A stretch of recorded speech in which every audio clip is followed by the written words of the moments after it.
Víte, proč se na Vánoce hází bačkarou o dveře? To hody ale dámy, ne? No, jako, jo. no. Tak. Jo, to jsme tam dali, no. Když jdou teď jako by ten patatelé směrem ke dveřím, tak jako by že odejdou z domu. Ke dveřím, tak dotyčná dívka odejde z domu nebo se vdá.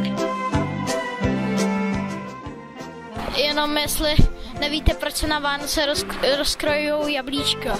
Jenom jestli to nevíte. Aby ti ukázalo, jestli jsi zdravý. Proč se na Vánoce rozkrojují jablíčko? To je kvůli taková lidová pověra, ale taková bezvadná. Podle když tam je hvězdička nebo křížek, tak jakoby, jestli člověk bude zdravý, anebo bohužel na tom bude hůř, třeba zdravotně. Jestli víte, proč se na Vánoce rozkrojují jablíčka? No nevím. No to nevadí. Tak proč si myslíte, že se dávají kapří šupiny pod talíř nebo do peněženek? No tak to je přece tradice. Ale proč? Jako to má důvod. No, to je tradice, když si to tam dáš, tak potom budeš a peníze. No. Myslíte, že se dávají kapří šupiny pod talíř nebo do peněženek?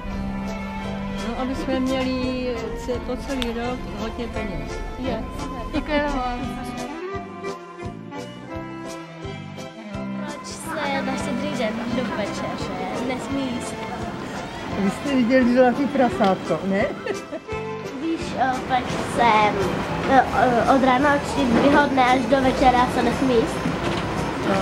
No, nevím, opravdu nevím. Nevadí. Na Vánoce dávají do vody svíčky.